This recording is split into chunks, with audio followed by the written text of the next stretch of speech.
deep in an underground secret Pacific Island lair, Pop Culture Minefield presents Saturday Morning Funtime. This is the Comic Relief Crusader telling you to get your morning cereal ready, because here we go. Hey, here we go. Hey. Keith's running behind because of me. He had to come over and help me do something, and he had to get back to the house in time, and I don't think he's going to make it. So, good morning, everybody. Happy Saturday. It's kind of neat. I've pushed the shows as far ahead as I possibly can right now. And basically for like Saturdays in particular, when we're not doing news and stuff like that, I'm able to do that. We can plan our shows out months in advance, to be honest with you. And that way people can be more clicking on the notifications and shit like that and know when we're going to be doing it. Next week, we are going to be doing, I think it's John Wick trilogy. We're going to talk about all three of the films. We want to get that episode in before the next movie comes out. When does the new movie come out? I was thinking March or April, but let me look. Because it's not that far away. Because they're really pushing the marketing right now on it. March 23rd, 24th. Yeah. So I want to make sure we get that episode in so we can talk about the films. And then we will probably talk about the new film on the show. Of course, we can't do a live reaction, but we'll do a right after watching the movie reaction to it. So I'm looking forward to seeing it, man. I've been stoked for some. We haven't had really solid, good cinema since Tom Cruise's Maverick, you know. And one thing I love about both those guys, Keanu and Tom Cruise, they put the audience first, and you just don't see that today. Sleep. Yeah, there's no agenda except for entertaining. We want to entertain you, like. What's her name? Marilyn Monroe. We just to entertain you. So Tina Louise sang that too, didn't she, on Gilligan's Island? Did she sing that? Just want to entertain you. I can't recall. I think she did. Which her character is, of course, based on Marilyn Monroe. Yeah. The voice, everything, her mannerisms, everything based on it. So I love Ginger. Me too. Partial to Marianne. Marianne was the girl I had a crush on. Yeah, everybody, you know, Ginger was the obvious one. The one that guys go for, you know, Marianne. She's all the way. She's all American. I agree with Bush. I agree with you. Greater than. I want to say good morning to everybody that's in the chat. And Pat's here, by the way. Morning, Pat. Hey, Gary, before you say good morning, let me do this because I wanted to embarrass you. I didn't tell Martin. I didn't tell you. Oh, shit. I wanted to come on, but I wanted to thank you guys specifically. But more importantly, your group that watches on Saturdays and during the week, and Brandon's group. As you know, last week you spent some time and talked about our good friend 24. I wanted to come and give an update. The Saturday that you and Brandon really talked about 24 and spread that word for us, he made a third of what he was hoping to get for the GoFundMe that our good buddy who loves us over here. We've got a great audience, man. We really do. People care. And there were some anonymous ones, and I think I know who some of them were, but some of them we'll never know, and that's fine. Mr. Tickle Trunk is notorious for that, by the way. Yes. But I saw some names of people that watch you and watch Brandon, and some that just watch you, and I wanted to thank everybody. He is more than, I'd say, 80% of the way. And when I'm done doing a couple of things, I'll come and wrench it all, buddy. And if you want me to, I'll throw the link back in a couple times. Well, I've got it here. I've already got it set up. I know. Gary, we know how you are. Gary will never say this, but I won't even say who this was. But one time Gary left, he took down his thing. This is where it's going to embarrass you, Gary. Took down his thing for his Patreon and put a good friend of ours GoFundMe up for a month. And I would venture to say, Gary, and you and I talked about this backstage. Well, I know we really got Michael Lober a good chunk of money from our shows. Half of that GoFundMe a year ago was your group of people putting in. Mhm. So I wanted to personally thank you. I'm sure 24 feels the same way. He's a very humble guy, and I know Stone Loki appreciates it because he's really pushing it and trying to help him out. They're all friends of ours, and they're friends In of yours. honor So. of 24/7 Fusion Media, hold on a second. Hold on. Don't forget this day that I did this.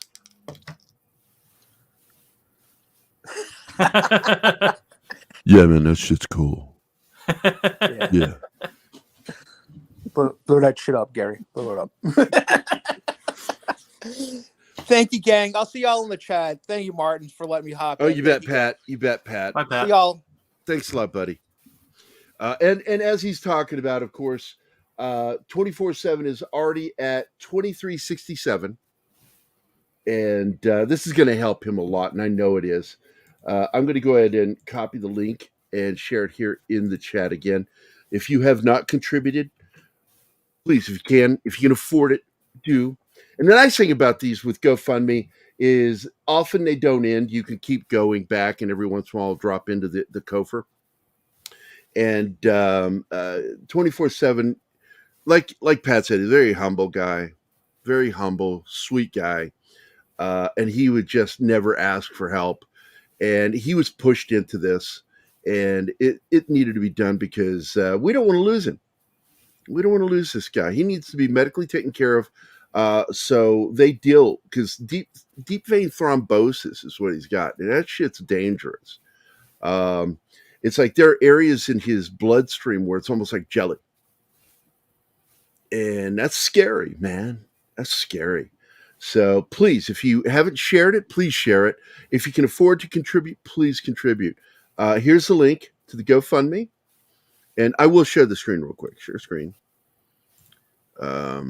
Pick it up. There it is. 24/7 Fusion Media, our brother. Love this guy. Just look at this. Stone Loki, Eric Thomason, Captain Marvel, Gary Anderson, Pop Culture Mechanic. Hey, man, I might sue that guy for using the M in there. PCM. Eric K. Gothic Therapy. Thomas, of course. Tommy Boy. Daniel Ballard. I wonder who that is. Is Penny here? Yeah, Penny is here. Yes, your son contributed. Eric Sullivan. Jesus Davila. Let's see. Who else? Tim Hubbard, Timothy Western. This is some good shit right here, man. And of course, a lot of people have been doing it, and I guarantee you, I know Mr. Tickledrunk. He probably contributed a good chunk and did it under, no name. Because that's Christian Thomas donated $1,000. Guys that are watching, probably a couple of you watching right now that are like that. You're humble as 24/7, and just want to do it to help and don't want any accolades. And I love that about you guys. Let's see. What's his scene at Pat's on panel? Known him for years. Amazing guy. Yeah, we love him. He now this is a weird thing because our producer is Bill, who's backstage right now. I don't even know if he's watching right now. He's probably doing something else because he's always working. His big thing is that he has to make sure to open the show, end the show, and do the commercial break. But we deeply appreciate him doing that. And what a producer is in radio is like a director. They direct the show. They run the show. Whereas I came up in film, and so a producer to me is the guys who help with the backing and stuff like that. And Pat S. and of course Mikey Cano, Mexican Iron Man, are the kind of producers for this show, and they've helped us a lot. And Mikey is the reason why we refer to this as a network. All our shows, all the shows he's directly connected with, are part of a network, and that includes Doomcock because he works with Doomcock. So, we're all part of the same network, and we will be getting Doomcock on here, and we're going to be getting over on his show eventually. It's just trying to line things up, man, because my Sundays in particular, because that's the night that they want me to come over there, are really That's date night for me, man. That's when I get to spend time with my girlfriend. So she has to make that sacrifice for me to go over on Doomcock. And I just, I don't want to do that to her because, you know, basking in the glow of my personality is a rare thing for her. Nothing to say about that, John? Nothing? Nope. That's between you and Anima. Whatever. So anyway, I want to say hi to everybody. Of course, Penny, and of course, that's Danny's mom. Anima Confusa, love of my life. Christian Delorme, who is why Keith is late today. Boosh McFadden is here. Alex Moore, Pat S., Joseph Dredd, and wow, Boosh McFadden is here twice, Martin. Thanks. You really like him. Jordy Lyons is here. Dragon Ruse, Veritax, Small Time Republic, Real Wade Nation Gaming, and of course the Peter Venkman fan side. That is PVFS, as some people. I was like trying to figure out who the fuck are they talking. What are they saying? PVFS. What is that? Is that like a condition? What is that? Finally went. Oh, they're abbreviating your name. For pennies on the day, only you can prevent PVS or only you can prevent PVFS. PVFS. It's a neurological condition. It what is it? What does it do exactly? It gets on my nerves. So it's Saturday, and I'm going to go ahead and get us started, even though Keith will be here. And once again, I apologize. It's my fault that he's late. I put it on you, Christian. Losing a great... Oh, yeah. I'm not going to repeat that. Yeah. We are trying to clean up the show. Not the Wednesday shows. Well, specifically the Monday and Wednesday military-themed shows. I'm not going to clean them up. But for the other shows, we should clean it up a bit. And I don't always have to drop F-bombs. I just like doing it. It's a hobby. Some people collect cards. I like to throw F-bombs. Airwolf was awesome. It was an action-packed and used a lot of practical effects. I recall as a kid when one of the stuntmen died filming an episode. I remember reading about that. I don't remember what magazine it was. It might have been Starlog. I don't know. One of them talked about it.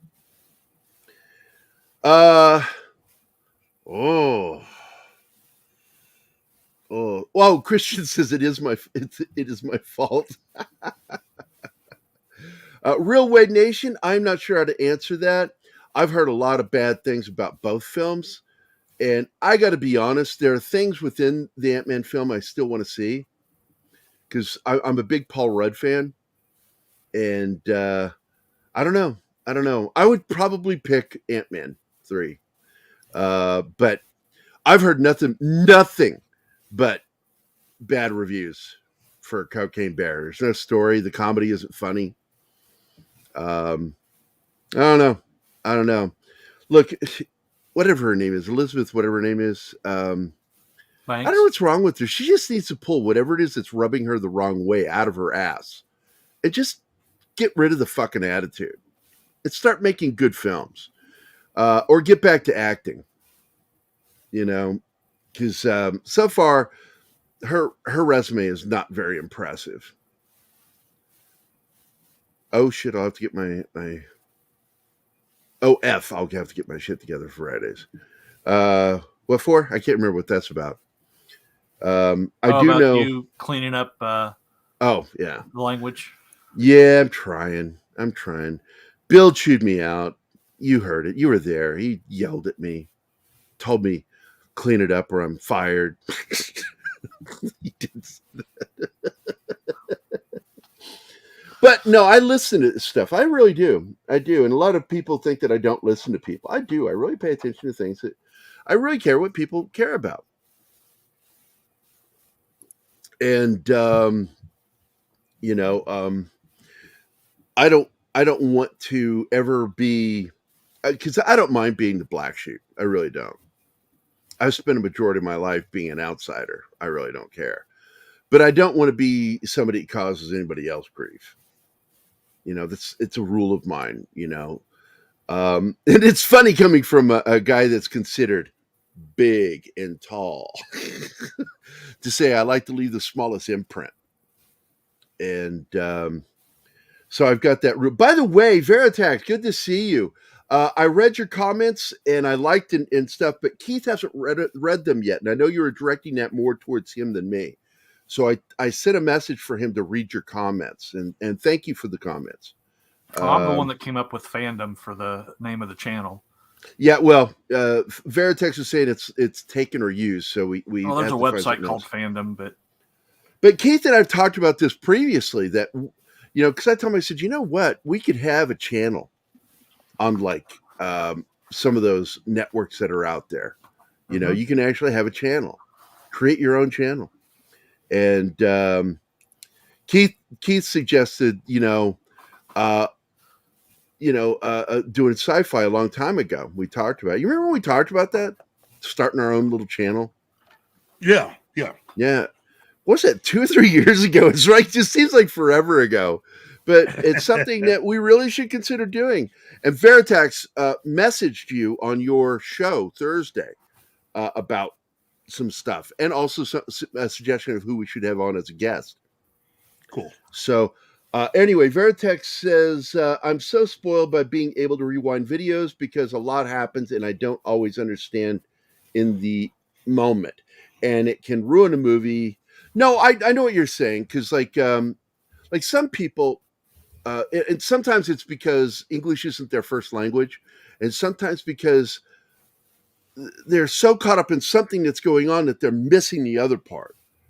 And they're focused and trying to figure out this one thing, and they miss something completely else and have to go back. And I've even had to do that. It's like I'm trying to think. Inception. I had to watch that 3 times before I figured the ending out. And once I saw it the 3rd time, I'm like, oh, that's not even his totem. Mm-hmm. The top isn't his totem. It doesn't matter what happens. And that's the real world. Mm-hmm. Being able to rewind sports. Yeah, dude, I totally get that one. In fact, I got to go say that some of my favorite TV comedy sitcoms have involved videotapes of weddings that got recorded over by a sports program. Wow. Tim Allen's done it. Who else did it? Jim Belushi did it on one of his episodes of that show he did with the cute blonde from not Beverly Hills 90210, the other one, the spinoff series. Melrose Place? Melrose Place, the blonde from that. And Jim Belushi she played his wife on it. I enjoyed that. The World According to Jim, is that it? Is that it? That I think so. right, Yeah. I enjoyed that show. I'm not a big sitcom fan. I'm really not. The concept is just not believable to me, which is why I don't like. It's the other reason I don't like that nerd show that you and I poke fun at. But I like the spinoff show, Young Sheldon, because it's shot more as a series rather than a sitcom. One of the few sitcoms I really love is Undateable. Mm-hmm. Because it added an element that was, because they were improving a lot on screen during the show. Uh-huh. And you could see it on the face of the person looking at them, not knowing exactly where to go with it. And then they would just go with it. I love that show. Courtney Thorne-Smith, that's her. That's the one. By the way, Christian Delorme has been a member for 3 months. That's fantastic. Thanks, Christian. Normally I would say fuck you, because we're friends. But thank you. But I dropped an F-bomb. That's one. I'm going to limit it. I promise. Let's see. That 70 show. I'm not enjoying that 90 show. Really? I haven't laughed once. I love Red. Wow. I love Red. I can sit and watch him all day long. I don't laugh at. I've not laughed at one joke yet. Not one. And you know what? I have. I don't know what it is about that show. That 70s show, I should say. really. Oh, the got me. '70s show. That's Yeah, different. but That '70s now shows, I that laughed my '90s butt off. show, I have laughed. And I think it's because I really like those kids, but I think they're the can't place that access button. Oh, jeez! Wow. That's based on my joke that he's from Venezuela, Yeah. Ohio. Wow. I just never watched. I watched it a few times, but I never got into that '70s show. I just didn't find it that funny. I enjoyed it, but it seemed a little anachronistic at times. Like At times, what yeah. is that? The Goldbergs is very anachronistic. I only watched BBT. What is that? Big Bang Theory. Oh, Big Bang Theory. Yeah, I don't like that BBT, show. Yeah. Yeah, it's not a very pro nerd show. It really the butt of the joke. Well, it is just a regular sitcom because it's part of the formula of the people that made it. I tell people all the time, if you are a big fan of that show, have you seen all the other shows that same producer has made? Shows like 2.5 Men, Mom. There was I like. He's also one of the executive producers on Bob Hart's Abishola, which Anima and I watch religiously. Yeah, well, I mean, I tell people just to go ahead and watch those shows, and you realize that, it's a very formulated way of working. Look, they're funny. It's a whole room of writers, but that for Big Bang Theory, it isn't it's not a geek show. It's a formula comedy show where they treat geeks the same way they treat everything else when they write comedy. I think. Well, I also like that other show, and I don't look at it as a sitcom because Bob Hart's Abishola doesn't come off as a sitcom either. It's a family show, as was the United States of Al. I enjoyed that show. I thought it represented veterans really well. If you want pro geek show, watch Community. Community is one of the best, and it's not a sitcom either. No, it's not a sitcom, but it's a geek show that's done from the point of view, technically, really, of one geek. I want to tell you right now that I believe our shows helped again with this, and when I say our shows, I mean our audience. Yeah. Our audience gets all the accolades for doing this. This is the same thing that happened to Mike, the Comic Relief Crusader, when he needed assistance, and between Brandon and us, we helped get these numbers up. I am certain that Tom already contributed to him, so then they'll do some coverage for him too, and we'll see those numbers go up again. This is wonderful. I'm very happy to hear this because he needs assistance with getting the right medical care. And it sucks when you don't have the funds to get the right medical care that you need. Yeah. So he's just a great guy and a brilliant, really resource of just comic information. Yeah. Seriously. He's a walking encyclopedia. And once again, in honor of 24/7 Fusion Media. Yeah, man, it's just cool. Yeah. And Veritex, the only initials Gary knows is BBC, not BBT. Yeah, BBC. It's all I know. And I once made the mistake of talking to a friend of mine in England that I said to him, I had no idea you were into big black cocks. They're so into it, they've got multiple channels about it.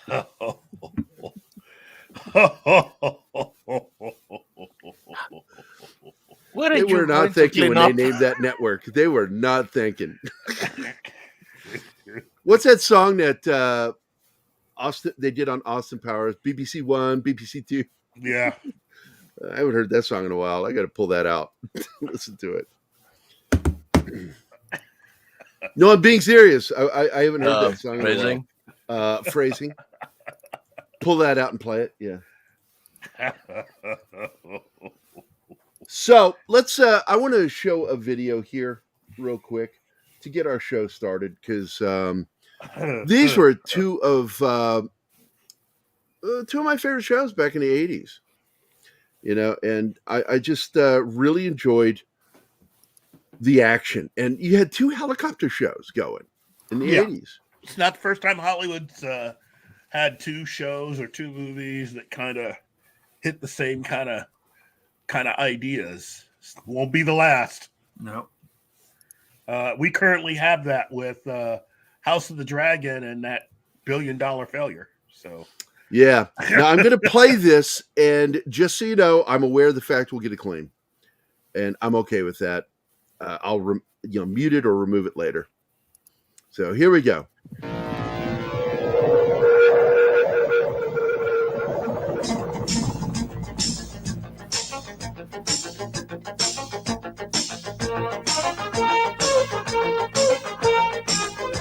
That's such a cool theme. By Sylvester LeVay.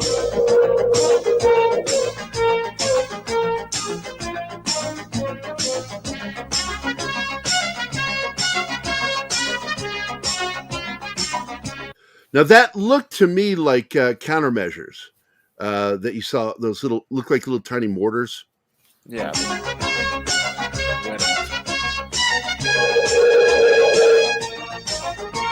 And I loved how they sped up the photography, but it was still cool.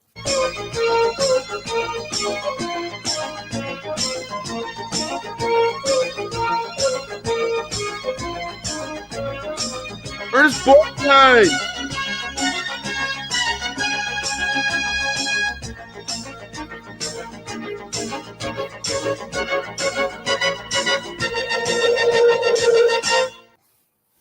Donald P. Belisario.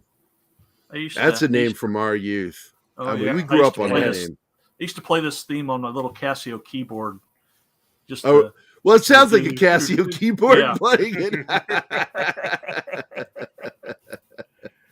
You know what? I gotta say this. That when I remember when they first had the information coming out that Blue Thunder was going to be a thing. And the thing that a lot of people have forgotten is that the announcement of both shows was made around the same time. You know, back when we had we were using our TV guides a lot. You had the description of both shows. Now, here's the thing. By the way, I'm curious, Keith. I collected TV Guide as a kid. Did you? Oh yeah, because it was the only way that you could get a lot of that entertainment information. Especially for their fall preview. I wanted the fall and spring previews because it would have the official cast photos and would give you as much information on the show prior to the show's debut. And then, Entertainment Tonight came along and gave you a little bit more. And eventually, you'd wait for the show to show up and be broadcast and have a lot of fun. And both shows were highly anticipated. But the interesting thing about both those shows is that both those shows were brought into existence because of one movie. Yes, Blue Thunder. That's right, by John Badham.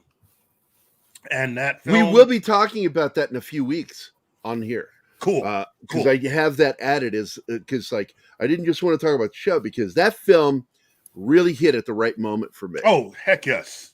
And Malcolm McDowell is such a great villain in it.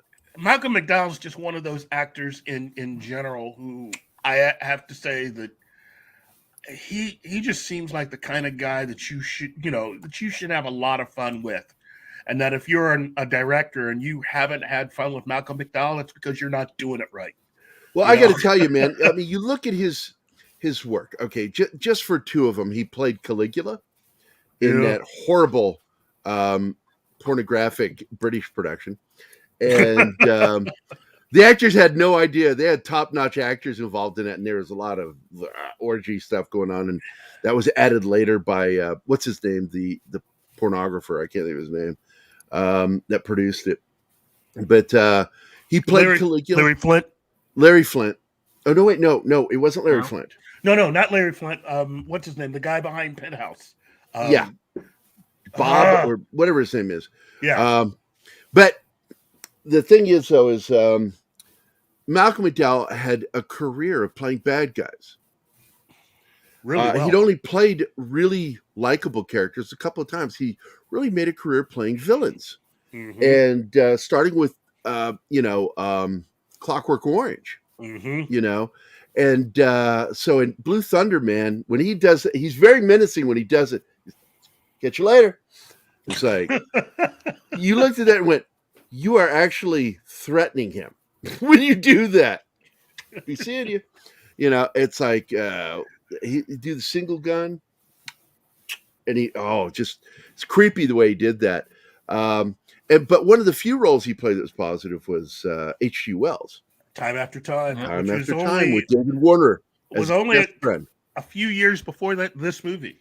Stevens. What was his name? What was his character's name? The writer was one of the suspects to be Jack the Ripper, and in that movie they made him Jack the Ripper, played by David Warner. Yeah, but David Warner usually plays good guys, and Harry was playing a bad guy. They flipped roles.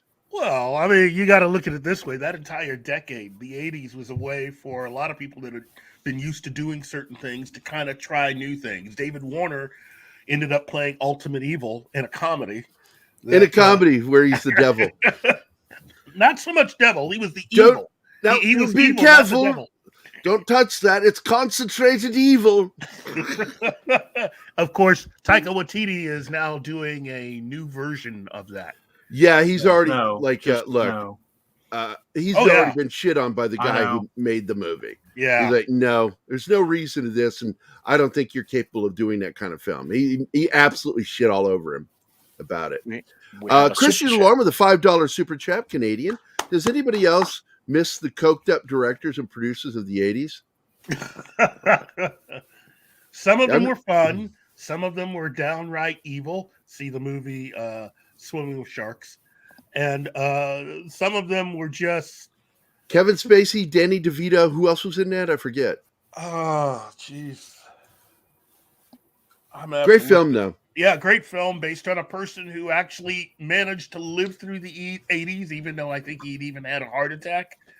Well, he came up as an assistant that wrote it. The guy that wrote it was an actual assistant. Who wrote it. But he was the assistant. Wrote from his experiences. Yeah, with this producer who was one of the producers of the 80s who had produced things like Lethal Weapon and other things. And this guy had a reputation for being downright mean. Just mean. Frank Wiley. Yeah, Frank Wiley. Okay. But the actual producer who Kevin Spacey was loosely based on. Shit, Benicio del Toro. That was an early film for him. Holy crap. Actually, that was after his Academy Award win, I think. Yeah. 1994. Yeah. Michelle Forbes is in it. He had already won the Academy Award, I think. I thought Danny DeVito was in it, but he was not. It was just Kevin Spacey and Frank Wiley. Anyway, we're way far away from. Oh, we're absolutely off the green and in the rough. But that's what pop culture is. It's all rough. It's Saturday morning, you know. In the rough, we're in the dang water hazard. But I'm trying to remember who she is. Yes, that is who I think it is. Michelle Forbes. Isn't she the one that was in Star Trek Next Generation? Yep. Yeah. And Battlestar Galactica. Yeah, but her role in Star Trek, she walked away from that, not wanting to be part of a franchise and playing an ongoing character. Because had she stayed, she would have been Ensign Rowe. Yeah, Ensign Rowe. Yeah, her character was originally meant to be a part of Star Trek DS9. Yep. And when she left Star Trek, they decided to create a brand new character and made that character the second in command of DS9. And for Christian Delorme, this one is for you. This one is specifically directed at the Western Union incident. Where's my money? You gonna give me my money? Where's my money, man? Where's the money? Wow. And ironically, we're going to refer to this as the Western Union debacle of 2023. And ironically, Ensign Rowe is a huge character in the books. Oh, yeah. Well, Ensign Rowe is popular, and I think it freaked her out. I think what happens, and this happened, this happened to Genevieve Bujold. when she took on the role as the captain of the Voyager. She got on set, and then it really hit her what was going to happen. That she was going to become part of, this pop culture phenomenon of Star Trek. And she freaked out and fled the set. She shot some scenes and then got the fuck out of there. Yeah. Hello, Anima. Welcome to ADD Theater. Is that what we call it? I know that's what she calls it.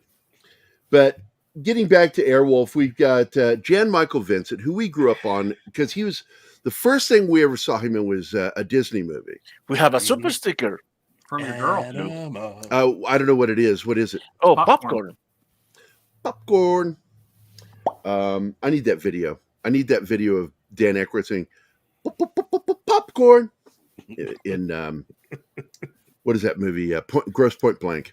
Yeah, good movie. But you've got Jan Michael Vincent, who we grew up on. He was what was that movie called? No, he plays the guy that's a kicker or something like that for the ball. He comes from the jungle, like Tarzan. Oh, Jungle Boy. And that has been a long time. That was his first big film. You know, I think he was meant to replace Kurt Russell. Kurt Russell. Yeah. He was the person that stepped in to start doing the teen movies for Disney because Kurt Russell had grown up and wanted to do serious movies like The Deadly Tower, where he played Whitman, the sniper that was in the Texas bookstore tower, killing people. A lot of people don't know that. That's Kurt Russell's first major film outside of Disney. That's definitely a break from his original stuff. He was trying to get a break, and that's how he and Carpenter became friends, because they did the Elvis movie, made-for-TV movie. Also, he was in the movie Big Wednesday, which I really enjoyed. The surfing film, that's right. Yeah, if you've never seen Big Wednesday, check it out. That's not a very well-known film. The Boys of Summer is better known. True. But Big Wednesday is a very good surfer film. And I do believe my late friend Morgan Paul was involved in that one too. I have to double check. And then right around that same time, he also had the movie Hooper with Burt Reynolds. Yeah. And Adam West. Oh, well, another film he was in that I loved was within that same window was The Mechanic with Charles Bronson. Oh, yeah. The original Mechanic, not the remake. The original dark ending Mechanic. Because what I loved about that film was that in the end, Bronson knew he was there to not just replace him, but to kill him. And at the end, he wanted everything that Bronson had. So he takes it all and, assassinates him, executes him, kills him, takes all his stuff and his car, because he wanted that muscle car. And he gets in that muscle car and pops in the cassette and it plays a little bit of music. And then it's his voice. And he says, and if you hear my voice now, it's too late. Because Bronson knew he was going to kill him, and so he wanted to kill him back. So he set a detonator in the cassette player of the car. Oh, I love that movie. The Mechanic is awesome. I want to give Anima her video, otherwise you might not have Anima anymore. Well, we got 2 videos we need to do, and she's not going to leave me. I'd buy that for $1.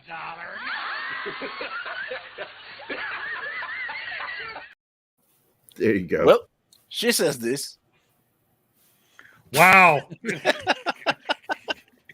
Look at my face. Do you think I'm buying it? Not for $1. She gets mad at me if we don't get our time. If I infringe on that time with work. So, I love you, baby. She's awesome. She is awesome. She is. I ain't kidding. Or as Curly Bill Brocious would say, I ain't kidding either. Curly Bill Brocious. A real person, but one of the best cinematic characters in Western history. Him, Doc Holliday. Fuck it. Even Johnny Ringo in that movie, man. What great lines. Yeah, that film was filled with great lines. Again, it was meant to a film Kurt Russell secretly directed. Yeah. It was meant to be more of an action, popular B-movie type film. So, but it's also a great nod to the actual situation because they Yes. were the first one to semi-accurately depict the gunfight, yes, and that it was a police action. So you notice that when they got there, they all went in the police pose of not drawing their weapons, but putting their hands on their weapons and leaning forward with the hand up. You know, we're not here to fight you. We're here to arrest you. You know, yeah. we don't want no trouble. But then Doc Holliday gives that little surreptitious wink. Like, and then the slow motion. No. Anyway. Yeah. Oh, shit. No, he says, oh, shit. And everybody got shot in that movie except for one character. Who was it? Doc Holliday. No. Doc he got shot in that in real life. In real life, he got hit. Everybody got hit that worked with Wyatt Earp. Wyatt Earp is the only one who never got shot in any of his gunfights. Hey, Brian. Once. Hi, good morning. Good What's up, afternoon. Brian? Good afternoon, everybody. Hey, Brian. Hello, Brian. I'm here to entertain you. So meet the gang, cause the boys are here. So, yeah. How are we all? Talking about Tombstone, I hear. Right now, well, we were, but the fact is, it's ADD theater. We're talking about Airwolf first, and then when we get past the first hour, we're going to go into Blue Thunder TV Blue series. Thunder. Yeah. Now, what was the major overall story? Oh, wait, hold on. I'm sorry. I can't do this. I have without doing this. Share screen. Go to, here we go. All right. Boom.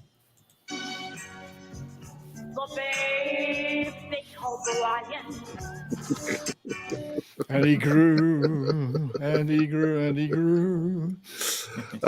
That's going to feature heavily in not my show on Monday, but the show the week after, which is my birthday stream. Yeah, what is your first show going to be here on our channel? Tuesday morning.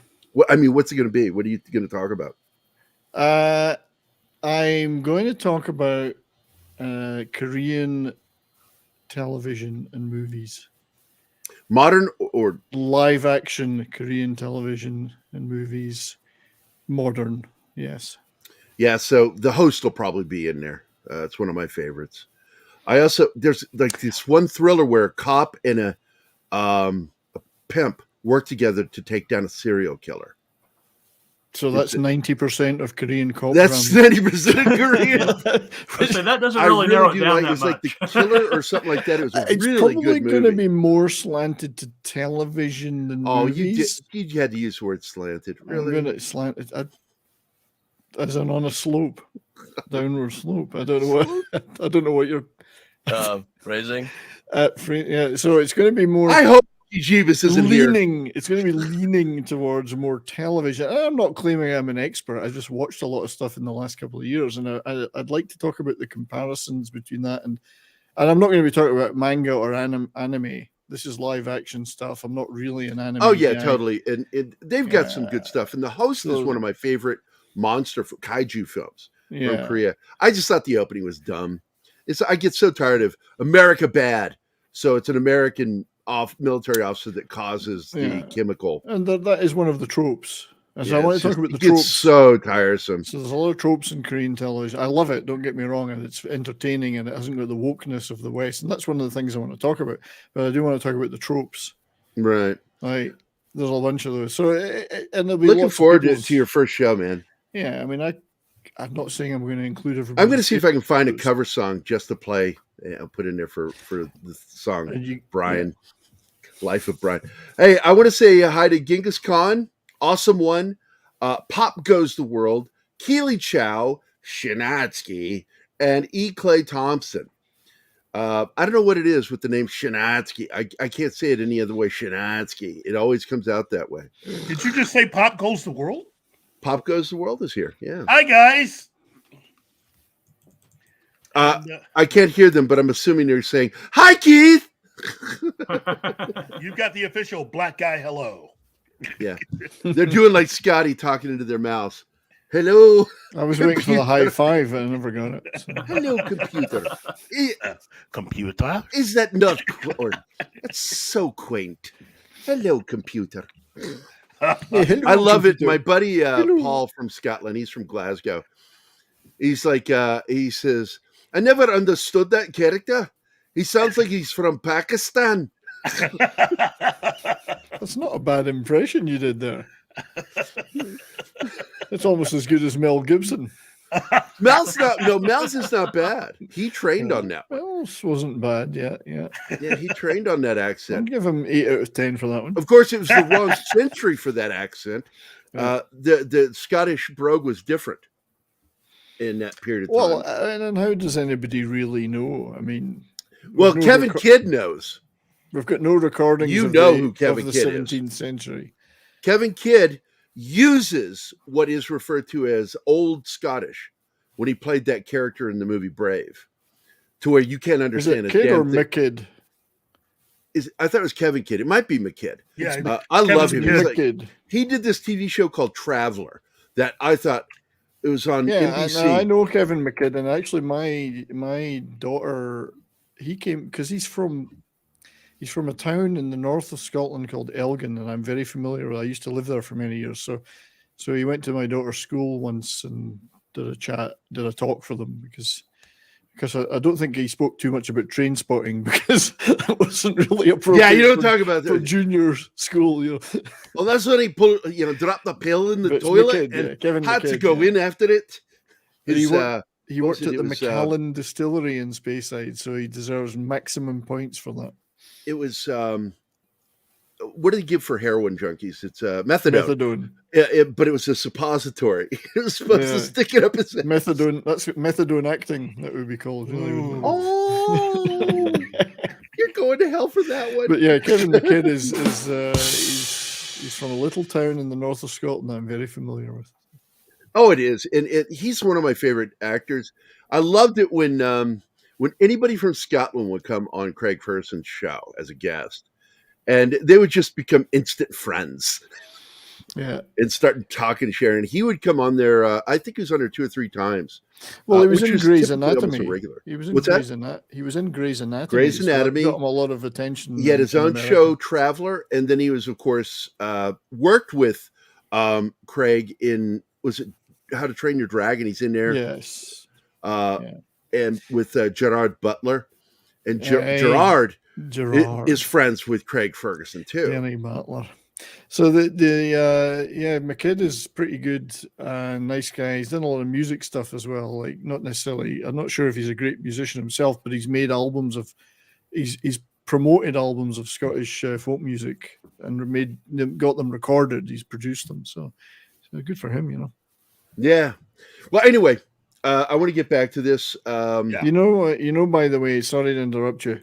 He's not on the poster for Trainspotting, that iconic poster with all the different characters, because he was really sick that day and he couldn't make it to the photo shoot. He was meant to be on the poster with all the others, and he never made it on there. So he's the only major. I can't remember what was the sequels poster like. I forget. With the characters on it? I can't remember. Trainspotting 2. I enjoyed the film. Not as good as the first film. No, not as good. No. Anyway, so carry on. Jen was the star of the show. He was the new Kurt Russell, and his career started waning towards the tail end of the 70s. And so getting a show like this was huge for him. Now, I don't know if he had already started the bad drinking yet, but he definitely got on the bottle in the 80s. Editor's note, whoever put this together for Google, you messed up. You added somebody in there that should not be in there technically. Oh, who is it? Barry Van Dyke. I was just looking at that. Oh, shit, Barry. What the fuck's he in there for? He was in the sequel spin-off series that was made out of Canada, but he was not part of the original. I don't even know this show. What are you talking about? Yeah, they Stop making stuff up, Keith. I wish I were. It was a Canadian version of it. Yeah, it was done very cheaply. And I did like a lot of the actors, but wait a minute. There's somebody else that shouldn't be there because it's the guy whose picture is under Barry Van Dyke's, who's also part of the spin-off series. Oh, the Canadian actor. Davis. Yeah, he shouldn't be there. I knew him in that Vampire Cop series, Knight. He played Detective Knight. And guess what? the lady on the other side of John Ireland, and before David Carradine, Michelle Scarbelli. All three of them are part of the spin-off series. That's interesting. You're such a purist. Ken Curtis. Fucking Ken Curtis. And Anthony, the guy whose picture you was just on down there. Yeah. Anthony Sherwood, Canadian actor. He was part of the spin-off series. So they mixed all that information together because they figured nobody had noticed, and they didn't count on the Black. The surprising one for me is David Hemmings. What was he on that show? What was he in? David Hemmings was the creator. He created Airwolf. Oh, in the pilot episode. Okay. Yes. He's the crazy guy who created the entire thing. Man with the greatest and it had a hole in the front through an airport. It was like a little tiny straw sticking out. That the man with the greatest eyebrows in acting. Oh my God, his eyebrows are insane. Didn't you love him in Gladiator? Oh God, yeah, they were the best. Like they should have had their own credit in the movie. Of course. Now Alex Cord was one of those actors. He was a real traditional TV actor. Yes. You know, he was on a lot of TV shows. Good looking dude. He was also played in a lot of Western TV shows. He was also going to be Gene Roddenberry's guy in the 70s. And he tried to put him in one of his television series, and it didn't work out, unfortunately. I remember some of these. Stagecoach. My God. I think it was Planet Earth, not Planet Earth. It was, it was either Earth. Yeah, it was Earth 2? Saxon's in both of those, isn't he? No, Saxon's only in one of them. Oh. People assume that Saxon was in both. He's not. Borgnine is the one that I love. I'm a big Borgnine fan. Ever since what was that movie? The World War II movie. Pearl Harbor's in it. Frank Sinatra, Burt Lancaster. That's Montgomery Clift. Oh my God, classic film, and I'm just forgetting the name. But Borgnine is the bad guy in the movie, and it's so funny because he did this right after doing Marty, which won the Oscar. You know, and Marty, he plays this lovable, ugly New Yorker, Italian. You know, lives with his ma. You know, tired of women. You know, shunning him. You know, and what a great guy. Sounds like you, Gary. Yeah. That's why you identify. I do identify with him. I think his final movie was Red. All right. His final movie was Red with Bruce Willis. And Borgnine in that? Yes. I got to go back and watch that. Borgnine. What I love about Borgnine is he's also in my daughter's favorite cartoon growing up is SpongeBob. And Jesus, it's so funny, man. He played the Aquaman character. Him and Tim, basically McHale's Navy, played Aquaman and his little buddy, Tim Conway. Mm-hmm. Yeah. And he was getting popular again, and so they had him on Fox News. Did anybody see that interview with him on the Fox News morning show where he whispers like the mic's not going to pick up that he masturbates every day? They're like, how do you say so? I remember that now. And I'm like, oh my God, I lost my shit. I'm like, oh my God, Ernest Borgnine. I love that man so fucking much. Fox has a morning show.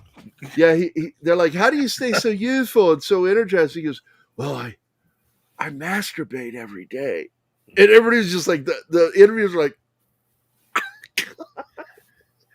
I love Ernest Borgnine, man. $1 million shot right there. Oh my God. Yeah. Well, there was one time it probably was worth $1 million. Anyway. Hey, Gary, I send you a question. Can you answer it after stream? Yeah, sure, bud. I want to make sure I get everything. Huge spoiler. Real life, the original screen used Bell 220. Yeah, 222 no longer is functional. Air Moose. And of course, I like this one. Boom. That's right. Kevin McKidd plays Soap. I don't know him personally, though. He plays Soap in the original Call of Duty Modern Warfare games. Soap McTavish. Yes. Yeah. Good character. You know what I loved about them, and I do like the reboot, and I like the voices in it. It's really good. Nothing woke. It's not woke. Yes, there are female combatants in it, but they're not stupid, and I like that. You know, they don't insist upon themselves, as some would say. To be honest, I prefer the original Captain Price. No, he's a better actor, to be honest with you. But I still like the young guy that took over the role because they needed someone to do it for the next 10 years. Oh, yeah. We've had one for 10 years. They recast it. It's very smart to do it. Wow. And this is Donald P. Bellisario's in the cast. Well, Donald P. Bellisario, what all do we know him from? Keith? Oh, jeez. Oh, shit. We got to go to commercial. Everybody, we'll be back. Take us away. Hi, guys. This is Gary from Pop Culture Minefield here on KGRA, and we're leaving for our first break. I hope we survive. A birthday without her mom. An anniversary without her husband. Her wedding day without her dad. These are the days when military families feel it most of all. The loss of their soldier, their sailor, their airman, their Marine, their Coast Guardsman. Families never forget their loved ones lost to war or illness or suicide. Families never forget, and neither do we. We are TAPS, the Tragedy Assistance Program for Survivors. We provide resources, support, and comfort to heal the hearts and meet the needs of grieving military families, all at no cost to them. Your generosity can make an enormous difference in the lives of the families of our fallen military heroes. Our military families need to know they are not alone and they are not forgotten. Show them your support at taps.org.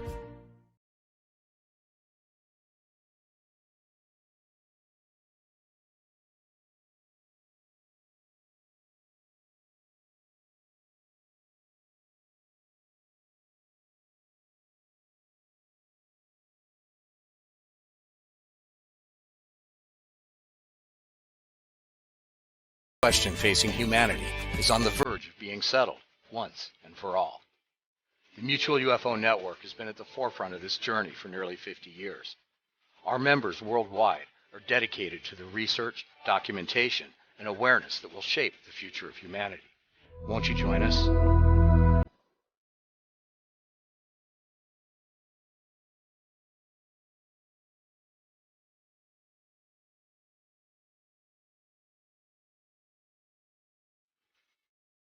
Hey members, the new KGRA DB app is now available on iOS and Android devices. Gain on-demand access to any KGRA DB programming. Download any show directly to your mobile device to listen or watch on the go. Go to the App Store and search KGRA DB. Oh, wow. We survived. Welcome back from the commercial break. Now for some more Pop Culture Minefield on KGRA. We are back. Some great comments out here just now, like Shanatsky. This is awesome, actually. I worked on Modern Warfare. And then he also says, "Oh, really? I remember to Jan Michael, you're Vincent," which is a joke from Rick and Morty, if anybody watches that show. I love that joke on the show. And then what's this? What don't we know him from? Let's see. And then, of course, I saw that one. I survived toxic chats on Modern Warfare 2 and Black Ops as a veteran. I've like some of the funniest shit I've heard is people that actually like were trying to say they got PTSD from playing those games. Are you serious? Yeah, there are people out there saying they Are got you? it. What? There was a reporter that said he got PTSD from firing an AR-15. I remember that. That was really stupid too. I'm like, gosh. You know, how I was about to ask you, how big a pussy are you? And you just told me. Hey, can I? Go ahead. Oh, I was just gonna say, can I make a programming suggestion? A future show that we do should be entirely about Donald P. Bellisario. for the specific reason, of his contributions to not only entertainment, but also his dedication really to our men and women in uniform and the kinds of characters that he likes to put together.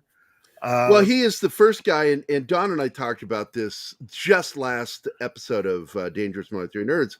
He brought honor back to the Vietnam veteran. Yeah, I mean, on television with Thomas Magnum. Oh yeah, I mean, just look at the characters and stuff that he's put together with Magnum PI and JAG and all the NCIS shows. As much as we enjoy JAG, those of us in the military, not a big fan of JAG. Yeah. I'll tell you who else we're not a fan of. Intelligence investigative divisions, like SID in the military, in Army, and with the Navy, NCIS. They are not friends of the common military personnel, like they make it look on the shows. Mm-hmm. In fact, they love it when a Navy SEAL gets in trouble because that's career making for them. That'll make a career. Yeah. And so we don't like those guys. But anyway, Blue Thunder is the next one. And as a fan of the film, I thought it was so cool that they're going to bring a show to TV. I wished that, because, this wasn't that far. What was this? 84. Just a few years later, like 10 years later, Scheider was doing TV. And I wish they had brought him to TV.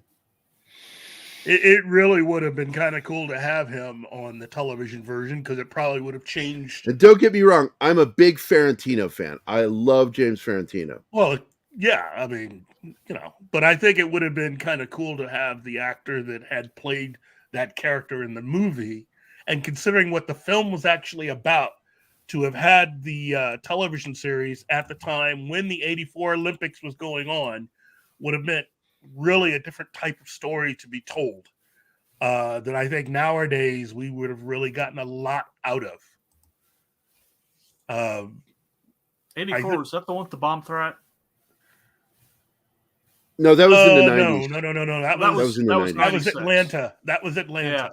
Yeah. No. But that was part of that was the main. And that's a good film, by the way, by Clint Eastwood about that. Something Jewell. I forget his first name. Richard Jewell. No. That's a really good film. The thing about Blue Thunder, not to take away anything from anyone that hasn't seen the movie, is that this helicopter was meant to actually find anything or anyone that was going to try to do something at the 84 Olympics in LA. So I thought it was a really nice way to go. Unfortunately, you also had people that wanted to do nefarious things with this equipment. And it's a good movie if you've never seen the movie Blue Thunder. I saw it at the cinema. Wow. I'm that old. I know. I was just going to say, you just when I don't think you could get any cooler, Brian. And I thought get cooler. And I thought it was one of the greatest things I'd ever seen, and I couldn't understand why it wasn't it was a minor hit.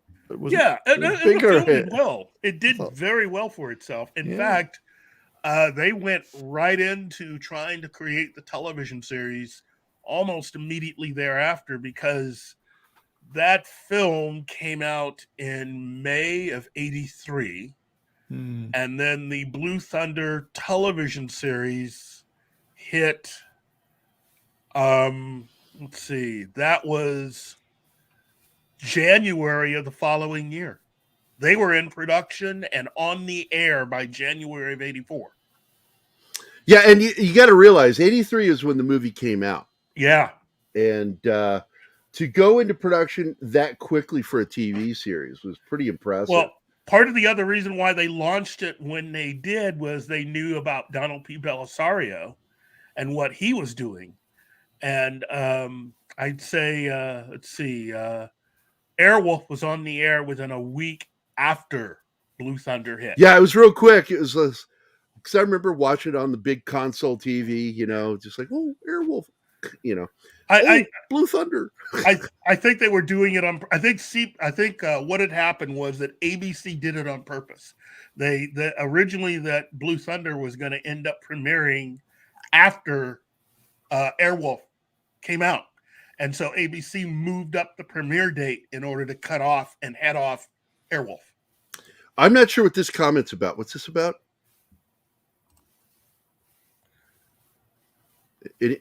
Somebody know Richard this? Jewell.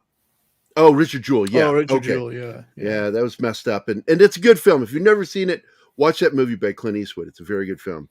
Makes you angry, though. Yo, definitely. Makes you angry, yeah. You know, it's like the media doesn't care to undo the damage that they do. Yeah. But Blue Thunder was also had two great names attached to it, the movie, that I like. And it connects it directly to Alien. Do you know who those two names are? Warren Oates. No, but it's a great name. No, it's number one is Dan O'Bannon. Oh, yeah. Dan O'Bannon, sorry. Yeah. And the second one is John Badham.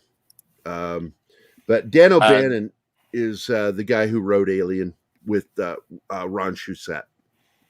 You know, we have a breach. Warren Oates was almost cast as Hans Zarkov in Flash Gordon. He was the second choice. If Really? If Topol hadn't done the role. That would have been great, dude. They tossed a coin and it came up Topol because they couldn't decide between them. That would have been. Warren Oates is something else, man. Hey, let's watch this intro. Let's watch this.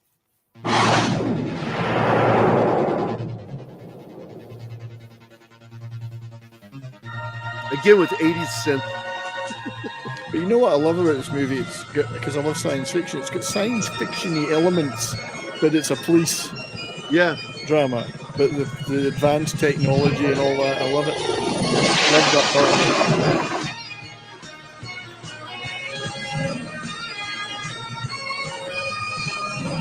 it. It's heavy on the BSU.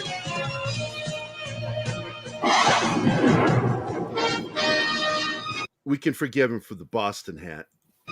No, we can't. We can't. Sorry. Dana Carvey. Jesus.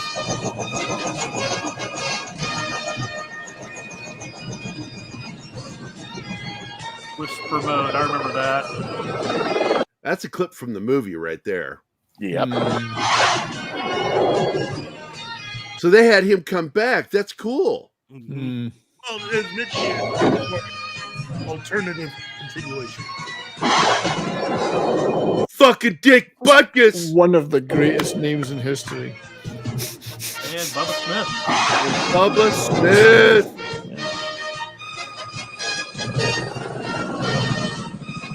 I got to tell you guys, yeah, they're not Ernest Borgnine, but that's Dick Butkus and Bubba Smith, man. I mean, that's a major coup in casting. Dick Butkus. Yeah.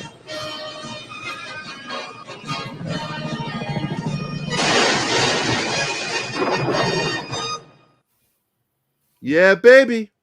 There it is. Now I want to track this down. It was, you know, I haven't seen it since the 80s, either show. I remember watching it when it aired. Roy Scheider's not in it, Monkey. By the way, Monkey is here, guys. So no more jokes about Slanted. Of course he is. And look what he says to you. Wow.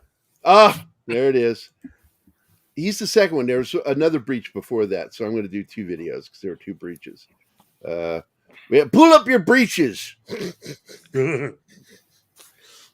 Open your back door, baby. Loosen your hinges, I'll show you my key. And let's get this one. Everlight, protect Grog and the rest of our friends, wherever they are. Jeez. I'm sad the new season is already over, man. That was a great show. I love it. Contrast Airwolf and Blue Thunder 2, not shooting down the spy balloon till it was almost Gulf Coast and firing hobbyist Pico balloons with sidewinders. Yeah, sidewinders. Each one of those sidewinders costs about $400,000. So all that the Chinese need to do now is just send over millions of hobbyist balloons until they've used up every side. That's all they need to do. Yeah. Don't need spy balloons anymore. Just What's Get TV? What is that? Do you guys know what that is? Latino slanted. I don't know. Get TV. No. Never heard of it. Latino slanted. That's bad on so many. You guys levels. are going to hell for these jokes. I'm serious. So many levels. That's bad on. That is the truth. That's correct. I got to tell you, Blue Thunder felt more thrown together quickly than Airwolf did. I think there was more development time with Airwolf. I agree. And it's Belisario. Yeah, that was something that he had in his mind, probably inspired, like he said, from watching Blue Thunder. But once the studio heard that this show Airwolf was coming out, inspired by Blue Thunder, they're like, we can't let these guys get away with that. We got to have our own. And so they did. And it's just plot wise, it just wasn't as good. But I love that helicopter, man. It was one of those model kits I wanted so badly, and I never got. I've never gotten my Blue Thunder model kit, and always wanted one. I had my Airwolf model kit.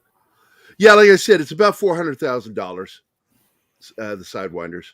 And they fired two of them. The first one didn't hit. The second one, so they spent about $800,000 to shoot down one balloon instead of just firing one round into it. Yeah. Well, they were concerned. They initially were concerned that there may have been some biologicals or something in the balloon. Well, that hitting it with a missile wouldn't have.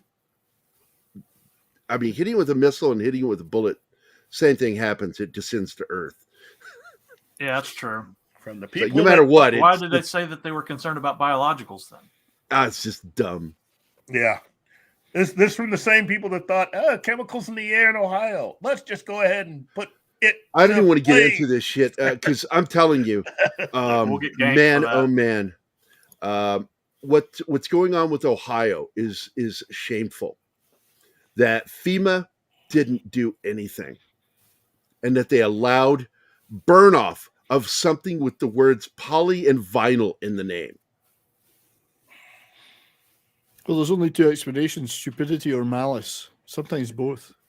And also, once again, absolutely believe that there's something. Somebody said, train derailment is actually more common. No, not this kind of derailment. You're talking about basic derailment. These are catastrophic derailments, and they're not as commonplace as you think, or as they like to say. This is something I believe is going on. I think that there's an attack on our infrastructure, and it's trying to destroy our economy. Yeah, and the only question is, all these fires just suddenly started happening at food distribution centers. The only question over the last 2 years. Yeah, that was something we heard a lot about in the news previously. Yeah, apparently food very combustible. Anywho, to get back to Blue Thunder, I didn't realize, because I haven't seen it since it was on the first time, that the guest star in the first episode was Richard Lynch. Great villain in multiple, like, canon movies and all sorts of great stuff. Oh, yeah. Yeah, great actor, Richard Lynch. That's pretty good for the guest star in the first one. Well, still a helicopter, though. But I'd also that also balances out having Lance Legault on Airwolf, because that was, both actors were the equivalent. Lance Legault was one of those just big, tough, deep voice actors who would always come on just to mess stuff up for whoever the hero was, you know. Yeah. Wow, you can watch it on Crackle. Yeah, there's a lot of good stuff on Crackle. I watch Crackle, Tubi. You find some really good obscure shows. I also get Freevee, and I watch the crap out of Columbo, which is going to be a list of shows we will be talking about. Sorry, Richard Lynch was on Airwolf as well. I just realized that. So that's interesting. So he was on this show too. Dana Carvey back before he was on SNL, man.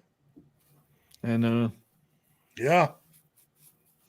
No way. No way. Am I not turtly enough for you? Turtle. Bubba Smith was big from those Police Academy movies at the time. Oh, yeah. Yeah, that's what made him big. That's what made him big, John. Well, you know what I mean. That plus all of the commercials that he had been doing for years prior to, getting into the official acting game. You got to understand, anybody who had played football from the late 60s into the early 70s had done a whole host of commercials. Yeah. Tastes great, less filling. Bubba Smith is O.J. Simpson without the baggage. Ouch. I mean, yeah, but ouch. And he's from Texas, so he's a good lad. I am not gonna elaborate on that joke because it's bad enough that I'm headed to hell. It's just but yeah, it's a shame. Shame what happened to him. But great. Yeah, great Texan, good footballer. We only got 11 episodes of the series. But I will say this, you can see it here because you look at who wrote or directed it. And you can see Dan O'Bannon's name mentioned a couple times here. Episode 3, Dan O'Bannon was Story. And then we scroll down a little bit and we see his name pop up again for Story. Well, I'm assuming Story. S is for Story, but let me see if that's really what it means. Is it script or story? Written by. So still, that doesn't answer the question. No, it doesn't. Yeah, does that mean story by? Does that mean the story or the teleplay? I was right the first time when I scrolled over. It said it this time. Story by. So these were stories that he came up with. Now, let's see. This is story and teleplay he wrote, and he came up with the story. And then he is down here at the bottom with just the story. So that was neat. He got some work on the show. Episode 12 would have been great. I believe they were going to take on the Airwolf team. That was a crossover begging to happen. Was begging to happen. Exactly, man. You know what? I do not believe that this full cast breakdown of Airwolf is missing one actor. And that's the original actor who played St. John. Because Barry Van Dyke was actually the second actor to ever play the part. But he's part of the reason why you didn't buy it is because when you sit him next to Jan Michael Vincent, he looks way too young to be Jan Michael Vincent's older brother. Yeah, I like stuff like that. Like the sons of Katie Elder. All of them look like they could potentially be sons from different dads. Until you see John Wayne, it's like, wait, man, that guy's old enough to be all their dads. In a way, he's. Well, and a lot of people don't know it. By the way, that movie was remade later. Oh, of course. Do you guys know the remake for the? It was a urban version. 4 brothers. Yep, 4 brothers, adopted brothers, and it was Mark Wahlberg was one of them. Andre 3000. Andre. Yep, Andre. It's actually not a bad film. I enjoy it. Yeah. Well, there was a twist that they put on that version compared to one of the brothers was a bad guy, right? Yeah. She wasn't supposed to get hurt, kind of thing. Yeah. But look, let me just say this for Airwolf. Airwolf was a lot of fun. That series was meant to be a lot of fun. And while it only lasted 3 seasons on CBS, I think part of the reason why the show was short in its amount of time on the air was it had a hell of a lot of behind-the-scenes accidents. Yeah. There were multiple accidents in the filming of that show, and they were always seemingly connected to the helicopter and some of the stunts that they were doing on the show. I think in the entire run of the series, I think they had like 3 or 4 different accidents. And I think don't get me wrong, I'm trying to remember. I think 2 of them were fatal. I thought it was just 1. Yeah, I want to show a quick clip, by the way. I love the sound of Warren Oates' voice, and I just saw Warren Oates on the trailer. So I'm not interrupting you per se. I just yeah. And it's going to be a turd with me now. Who's Percy? It's going to take its time, Sherry. Oh, it's like, you took a lot of time to explain yourself, Gary. I think I'm going to go even slower. I'll take my time loading. Make everybody wait. I thought you liked it slow. Oh, jeez. I'm not even going there.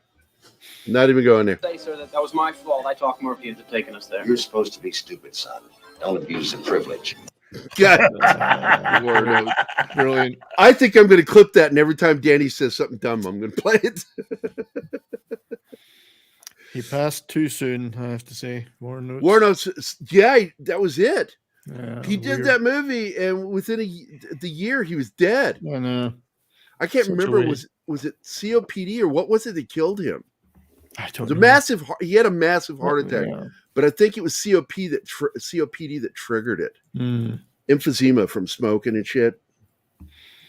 Man, great, tough actor. You forget about him in the canon of tough actors. Tough guy. Westerns that he was in. Wild Bunch. Oh man, so many of them. Bring Me the Head of Alfredo Garcia. Yeah, just what a movie. Tough as nails. Yeah. Here we go. Okay, one was an actual helicopter accident. The other was an explosion that burned 2 people in a different accident. Geez. This on Airwolf? This is Airwolf. Anything happen on Blue Thunder? Yeah, the ratings were so bad it just killed the show. Killed the show. Killed several careers. Ferrantino had trouble picking up a career after that, but his career was waning. He had worked previously with Dan O'Bannon and Ron Shusett with the movie Dead and Buried, a little sci-fi horror film they did together, but like his career was waning, and he'd even done a made-for-TV pilot. It was meant to be a series called The Possessed, which had a young Harrison Ford in it as one of the school teachers at a all-girls school who's having a little too much fun with the girls. And if you've never seen that movie, it's actually really good. Ferrantino plays a priest in that one where he dies. He's an alcoholic and a lecherous dude, and he dies in a car accident and is brought back with the promise of cleaning up his life and doing the work of the Lord for real. So he goes out as an exorcist. His job is to go save people from. What year was that? Hold on, I'll fucking look it up for you. 1975. Sad. It was 1970. Well, no, go ahead. Say Airwolf 2 had more episodes than Blue Thunder did. Oh, jeez, gosh. Oh, my goodness. Damn. The Airwolf Canadian 2 had 24 episodes. Blue Thunder only had 11. That's right. Oh, my goodness. The Canadian Airwolf even had more episodes than Blue. Wow. Should have called it Beowulf if it was Canadian. Here it is. The Possessed, 1977. It was meant to be a pilot for a show, and it didn't get the numbers. Ferrantino, Harrison Ford. Never seen John that. Sacred Young. Claudette Wow. Here he is in the movie. Why am I doing this movie? Look at that face. I need the money. I've got 2 kids. My God, I'm broke. And Dusenberry. Everybody remember her. Jeez, yeah. Yeah, I remember Ann. Joan Hackett. Diana Scarwood. Yeah, I remember her. There's Ferrantino. Like I said, it was meant to be a pilot. It just didn't catch on. Like it's sort of like Gene Roddenberry did that twice. With Yeah. What was the name of that one that he came up with? Because it's the same basic premise. Because with Robert Culp. With Robert Culp. And Culp wore all the turtlenecks. I have that movie. Yes. I love the fact that it's set in a girls' school, allowing for lots of pervy scenes. Hey, baby, I've come to save you. Hey, baby. My turtleneck. Let's go look that up real quick because, I remember the one you're talking about. And Gene Roddenberry, again, pinned that pilot. And it just ended up being a standalone movie. Hold on. I would cross-reference Robert Culp with Gene Roddenberry. Yeah, I'm already in IMDb. I'll just scroll down till I get to it. He was in Viper? I don't remember him in Viper. Yeah. And his son was on Enterprise. He was in Wings. Yeah. And what year was that? That would have been 74, I think, right? Called when he did Spectre. that. Spectre. That was it. 1970. Whoa. 77. Both came out the same freaking year. What the heck? And it even has the John same Hurt? color scheme as the other poster. Yeah, it does. John Hurt is in this one. I've never seen these. Gig Young. This is right before he murdered his wife. Gordon and Jackson, a killed good himself. Scottish actor there. Gordon Jackson. Hey, it's the woman from Giselle Star Barrett. Trek. It's Majel Bennett as Lilith. Yes, so it Wait a is. minute. What a cast. Good cast. But if you don't remember this guy, he O.J. Simpsoned his wife and then killed himself. Big actor. Not good for your career. Spectre blends sex and supernatural into something. Wow. Oh, jeez. We're from Fargo. He was in Game of Death? Yeah, he's in there. Wow. Wow, indeed. And he's in May the Head of Alfredo Garcia that you mentioned earlier. This is a movie I've talked about this time and time again. Horrifying film when I was a kid. This movie, because you see from the killer's perspective. It's filmed in your bedroom. Yeah. How'd you know? And this flick scared the crap out of me when I saw Who's it in in the that theater one? when I was a kid. 1969, I Who think. stars in that? Who stars in it? Donna Reed? 67. Oliver Reed. Oliver Reed. Well, that alone is frightening enough. Oliver Reed is awesome in this film, man. He is so menacing. Yeah. And there's Brian. See Brian. Life of Brian. Anyway, the Shutter Room. Gig Young, man. When you look up his story, I'm surprised nobody's ever made a movie about him because it's fucked up what happened. And he was suicidal, and for some reason he, they just got married, and he walked in and killed her, and then shot himself. And it's like, man, that girl had a life ahead of her. Why'd you do that? Yeah, tragic. Yeah. Wow. Yeah, Greatest American Hero, another great show that we will be talking about that show. Oh, yeah. Here. Fall Guys, another one we'll probably And talk now the about. theme's stuck in my head. You're welcome. Believe it or not. You know what's funny about the first episode, the pilot? As I recall, Rocket Man is the opening theme, and then you don't hear the main theme by Pete Carpenter until the end, or towards the end. Yeah. And it's sort of like the same thing happened to Carpenter again with Magnum P.I., because they put in a placeholder theme at the beginning, which wasn't very good.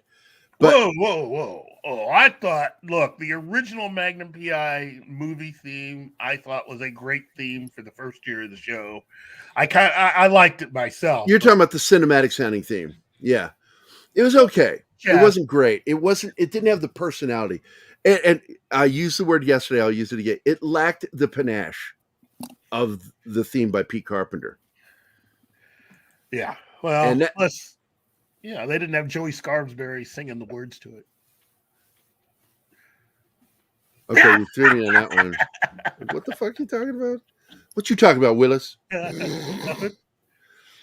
So which one? We're talking a whole bunch of people hit Google though. Sorry, Magnum PI theme. The only one I can think of is the one with the ding ding ding ding, the guitar. That's the second one. That's the second one. I don't. It's actually you can't hear it in the pilot episode, but it's played later.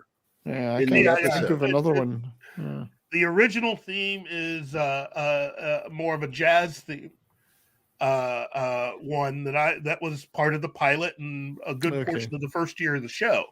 I kind of liked that, but CBS decided to change it in favor of something that was a little more exciting. Not for the exact same reasons that they did that with Simon and Simon. That was more of a money issue. They decided to screw the brothers who made the original theme to the show and create a theme that kind of sounded like it. I'm listening to it now. So they didn't have to pay them. Yeah. And by the way, Pete Carpenter was like one of the biggest names in TV themes in the 80s. Yeah. He was all over the place. Hill Street Blues, all that shit. Yep. But Oh, I'm love going to that tell scene. you. Somebody asked in the chat. No, he died in his apartment. He was suffering massively from depression because of his career. He was also a bit of a narcissist, clearly. And on October 19th, 1978, 3 weeks after his marriage to, I forget her name, something Schmidt, the couple were found dead in the apartment. She was found dead in the bed, and he was found dead on the floor, both with a 38 to the head, bullet to the head. And he had done it. Murder-suicide. Wow. Jeez. By the way, it's that murder-suicide that inspired Stephen King's 1408. Happy Saturday, everybody. Yay. It's You know, I was tragic. thinking somebody needs to make a network that shows only 80s TV shows. That would be freaking awesome, dude. There's nothing like that already. I can't think And of it. pilots, No. unsold pilots, if you could add that in. Oh, pilots would be good because there's so many of them. Yeah. Oh, yeah. And a lot of them have never been seen. Well, No, I know they're in Cannes somewhere in some network or Yeah. studio. Yeah. Never to have been seen. Because we'll hear about a cool pilot that's being worked on, and then nothing happens. It's like, what Yeah. happened? And We then- know they shot it. And then you got shows that somehow actually made it to series and made it on air, like My Mother the Car, which I tell people it's like, yeah, Gary Van that Dyke was- and Southern. they actually went to series with that actually made it on the air, and people don't think they think I'm kidding.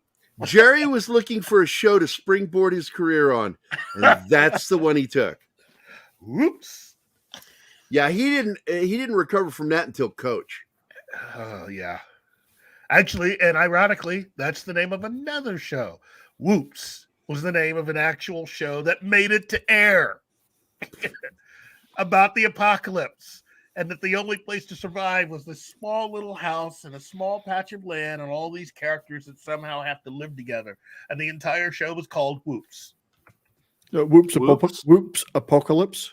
No, just Wasn't it Whoops. Just Whoops. Okay. I remember it. I don't think I ever watched Apocalypse. That was a different thing. Yeah. I know. See, there's a lot of people going to Google right now. I don't remember Whoops. I remember Whoops Apocalypse. That was a different show.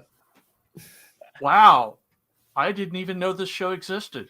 But that would be great, wouldn't it, to see all these? And I'm a big apocalyptic fan. And well, if we do a sci-fi channel, we should also do a show called The 80s.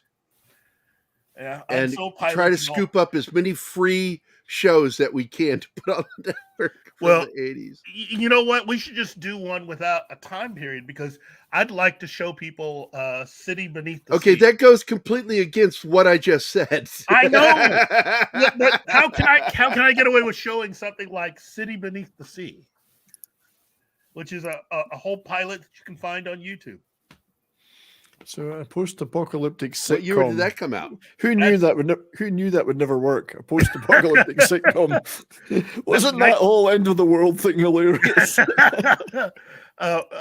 Beneath the Sea. That's 1967, I think it was.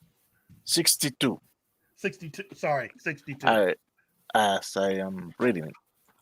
Yeah, well, there was another one that came out not that long ago with what's his name? Matthew Baint, English actor, Welsh, I think. He plays a ghost on the show Ghosts, the BBC version. Mm-hmm. Let me check something real quick, because I am positive that he did. Where's IMDb? So I was just looking at Whoops Apocalypse, the British show. I just found it. The British show, which was the nuclear apocalypse, was triggered by malfunctioning Space Invaders machines, arcade machines. Barry Morse played the US President Johnny Cyclops. That's a great name, Johnny Cyclops. There's a British comedy. Barry Morse. Yeah. But yeah, Space Invaders machines. John Cleese was in it. Yeah. It was... Jeffrey Palmer, who's one of my favorite actors, using tons of great British comedies. Jeffrey Palmer, real hangdog expression on the guy. Peter Jones, a lot of well-known British guys in it. But Johnny Cyclops, that's a great name for a president. So that's now 2 shows I have to track down. Have you ever seen The Man Upstairs? Come on, John. You've seen The Man Upstairs, haven't you? I haven't don't think you? I've seen that. Yeah, I think I've seen that. There, I Rings found a it. bell. Here's the other show that's like that. It's a sitcom taking place during the apocalypse. Are we talking the 1992 Man Upstairs or the 1958? 58. I only saw the first season and I didn't think it was very good. They're saying they got how many seasons out of this? All the way to 2022? What? That's what it says right here. It says miniseries 2015 to 2022. I don't recall them getting anything more than the first season. And I'm like, yeah, there's only one season. I don't know what they're doing there. I guess it just finally got canceled. Someone wrote it down on paper in 2022. Yeah, we're not doing this any more of this show. Because it just was not very good. And the whole premise was bad. An apocalyptic comedy. Oh, I don't mind that, but it has to be done right. I mean, well, there's a movie that came out, sci-fi apocalyptic film where 2 people find each other during the apocalypse. And then there's a dramatic film that does the exact same thing, Australian film, where they just end up deciding just to be together as the world ends.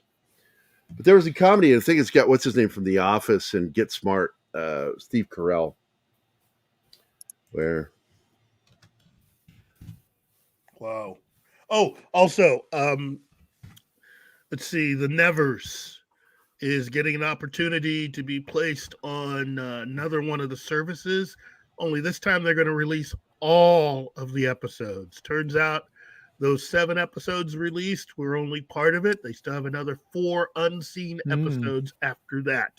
So if you were a fan of The Nevers, you've got some new episodes to watch.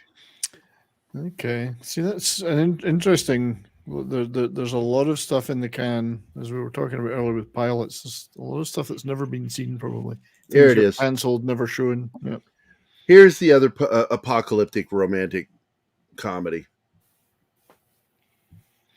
In some ways, it's not bad. It's a good in film. some ways, that's a plausible plot, because if the world's going to end anyway, I mean, it'd be nice to just find somebody to see it through to the end with.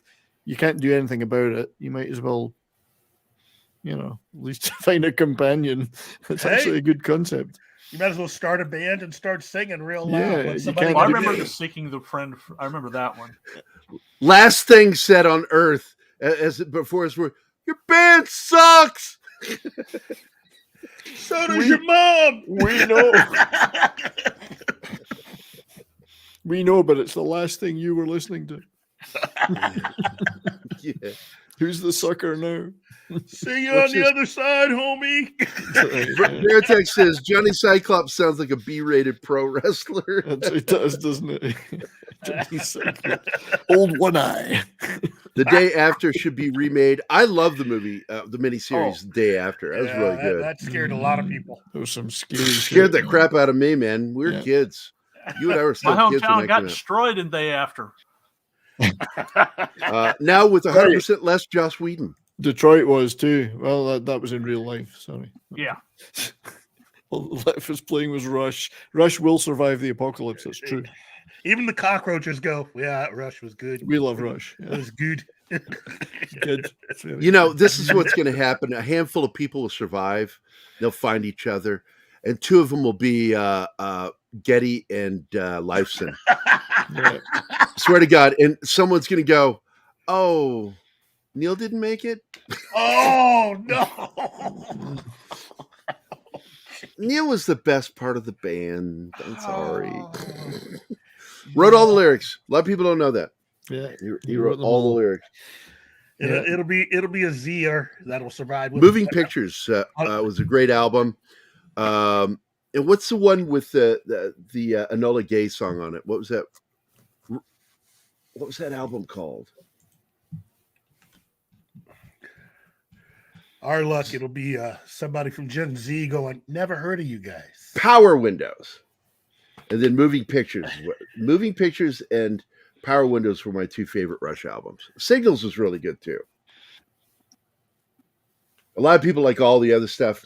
I'm okay with it. I'd have to go for Hemispheres or 2112. And I'm really a big fan of the song Fly By Night. Yeah, I the do like that album's song. Still formative. They're still becoming what they were aiming for there, but 2112 is an epic. Oh yeah, Yeah. My favorite is still Red Barchetta. Yeah. Red Barchetta, YYZ. And who can make an entire concept album about Ayn Rand? You know, I mean, it's who would do that now? Who would do that now? You know, He was a madman. Space aliens coming to deliver Bill was us in a Rush video, Power Windows. Really? Is that what that was? Yeah. I didn't know. I like the song Mystic Rhythms, Good one. Manhattan Project, Mm-hmm. and Big Money is a pretty good pop song. And Grand Design was really good. And Territories. He said Superconductor. Those are my not favorite Power songs Windows. from Power Windows. Oh. What? He said Superconductor, not Power Windows. We knew Bill was That was a in the star. video. He was in Superconductor. Yeah, we all knew you were a star, dude. Big 80s Star theme Bill. works. Bill's not participating in the show, but kind of in the chat. The private chat. Everybody tell Bill hello. Hey, Big Star Bill. Bill. Hey, hello, Bill. Looking forward to seeing you on Tuesday. As You the get it. Scottish would say, oh, look, it's wee Bill. It's a very wee Bill. I love Bill and his mom need to do wee a William. show. I swear to God. Ma, I'm doing a show. That'll be his catchphrase. There he is. There he is. Hey, Bill. That's your catchphrase for the show, Bill. See Ma, that? I'm doing a show. That's a collector hat right there, Rush hat. Nice. Wow. I seen And it. 2112 is Bill, a really I've got the good 2112 Rush beer you can buy from Henderson Brewing in Ontario. Wow. My I've got the Rush first beer. It's wife, great. Lori, and my college roommate when I was in that year of fake college, Martin Cox and Lori, they're the ones who got me introduced to Rush. I'd have never listened to them on my own. Never would have. But they started playing it, and I'm like, oh, I'm digging this. I'm loving the drums. And someone's like, you should learn to play drums like I went, I'm never going to play drums like that. That's we refer to that as technical. It's technical precision drumming. This is a guy who plays the notes. And Neil Peart was an expert. He's a professor of music. And he wrote all the lyrics. I was saying that. Yeah. He wrote every single lyric to every single song. And well, the non-instrumental ones. He wrote the lyrics for all the instrumentals too. He wrote those too, but nobody sang them. But you guys, Geddy Lee's like, I can't do that because he's got that high. He's got the greatest single line in rock history for me, which is, if you choose not to decide, you still have made a choice. That's it. Close the show right now. Now, I got to tell you, no, we still got 18 minutes, dude. Shut up. So, I mean, I got to go see them live back drop in the the mic 80s. after that line. And Yeah, what impressed me with him was how he's playing. And he played bass, and then he's working pedals. And then he'll slip the bass around, and he'll go to keyboards, and his foot is working the bass through the pedals. He was doing that live, and it was just blowing my mind. And singing. You know how difficult that is? And singing, like, because I tell you, I was in this one band, and I had to do some of the vocals. I was the drummer, and I found that to be one of the hardest things I'd ever done, is trying to do vocals and drum. Because a lot of the stuff, like if anybody knows my music, they know that I write syncopatedly. So the vocals often hit between the beat. So try playing a beat and sing syncopated. It's very hard. The thing I'll say before I get back off, but it is so true as far as Phrasing about a band that their old music and their newer music, people like the older stuff. I heard that all the time with Rush. Oh, I like the old Rush. I can't get into the new Rush. Or I like the old Iron Maiden. I can't get into the new Iron Maiden. But yeah, You have to separate that. You got to. Well, you'll like what I've said, and I'm not the only person. I've met some other metalheads that feel the same way as I do. They're like, somebody go, "What's your favorite hard rock band?" I'll go, AC/DC. Oh, what's your favorite album? The only album, Back in Black. They're like, no, they did like Fly on the Wall. They were just trying to recapture the same thing they did with that one album. Every other album sounds like them trying to remake the first we all album. know that Highway to Hell is a better album than Back in Black. Oh, eat shit. It's true. It's the best AC/DC album. Yeah, but it doesn't count because what's his name died. Well, it's the best studio album. Let's put it that way. But it's the same thing. You can't compare. You really can't compare Brian Johnson. Yeah, I just simply, the thing is, it's not like a comparison thing, Bill. I'm really not. And I'm not shitting on the other stuff they did, Fly on the Wall and all that. I just simply, that was this album. And that album grabbed me. And I never got grabbed again. Well, I did get grabbed a few times. You've been grabbed a few times. I've had some. I knew Brian was going there. I knew. Show us where AC/DC grabbed your son. You filthy bastard. It's on the doll where they grabbed You wee filthy bastard. And I'll just say this. I just seen Iron Maiden. I have the big flag on my wall in October last year. And I heard a lot of people say, oh, they're old, they're washed up. How could you go see them? Listen, they were as badass as ever. Can I tell you something, Bill? I saw Iron Maiden when Paul D'Anio was still the singer. Wow. And they were supported by Samson, and Bruce Dickinson was the singer in Samson. I was at that gig. It was incredible. And nobody knew, of course, that Bruce Dickinson was going to join Maiden, but there they were supporting Maiden. When Bon Scott was alive, and then I'll get off. But when Bon Scott was alive and he was part of AC/DC, didn't they see Brian Johnson performing and they were like, wow, this guy's some incredible singer. And then he passes away and they get him as their singer. Yeah. I hit the wrong button. Sorry. I meant to hit phrasing. Brian Johnson was a band called Geordie who had a couple of hits in Britain in the 70s. Really good hard rock band. Bit more in the I'm glam sorry. side. The only Geordie. band that I listen to are the Bay City Rollers. And if it's not Scottish, it's shite. It's not Scottish, it's shite. It's crap. The Rollers, you see. By the way, Bill, this Scottish... is Brian. He's the guy taking over on Tuesdays. We did meet in Chris's last show, yeah. But another thing, that was he Scottish, the flute player, Jet O'Tull? Ian. Well, he's got Scottish ancestry. Welsh, isn't he? I thought he was Welsh. He wasn't actually born in Scotland, I don't think, but he's got Scottish ancestry because he does like to wear the tartan, and he had a fish farm up, salmon farm up in Scotland. He was a laird. He had that land. I think he was born in England, but he's got Scottish ancestors. Yeah. Keith, always a pleasure to see you as well, and John and Martin and Brian. I look forward to Tuesday. Yeah, we'll have some fun, mate. Oh, and man. good. I was so glad that he's you joining said yes. me. I really am. Martin and John will be there with me, but you will everybody else, of course, yeah, is welcome to join too. Well, one, you're Scottish, and Scotland doesn't make crap. We'll forgive you for living in Canada now. But the Bay City Rollers, the first Scottish death metal band, absolutely. Bay City Rollers, the Scottish, yeah.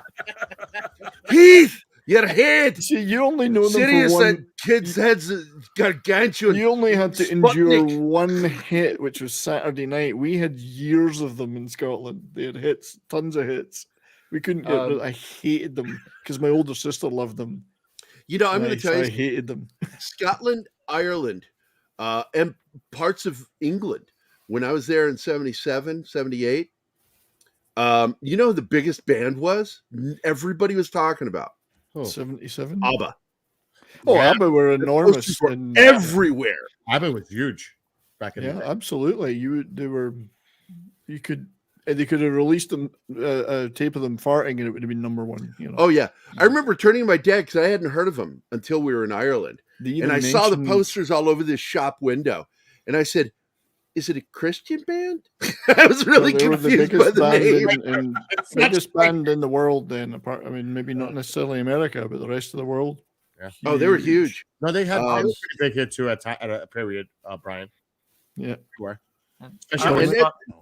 That is Brian's big thing, Bill. Is he's a big music guy, and I like When he go, especially when he talks about prog rock, I like to jump in and talk with him about it. 'cause You know that was- what I just found the other day, and I forgot I had it, and it's going up on the wall behind me, is a Roger Dean poster signed by Roger Dean that I got at the Kitchener Blues Festival a few years ago. I forgot I even had it. So what's this? Fuck yeah, it's Roger Dean artwork with signed by him. So And you know, and he's still alive, man. oh yeah, It's like 88, some shit like that. Yeah, yeah. But I'm so glad I found that poster and I hadn't accidentally. It was wrapped up in a tube with some other old posters, and shit, I forgot all about this. So that's definitely going up on the wall. Signed by the great man himself. Vodka is not made in Scotland. What the fuck are you talking about, Shonsky? I have to admit, though, a lot of it is drunk there, but there's. By the way, I showed Anima Having that said- restaurant, that wait Indian a restaurant minute. I ate at in Glasgow is still there. Wait a minute. I have to tell you something. That isn't strictly true because there's a Smirnoff distillery in Scotland. Is there? Yes, I've been in it because That is weird. I used to work for the That's as parent weird company. as finding out that there is a Guinness. Yeah.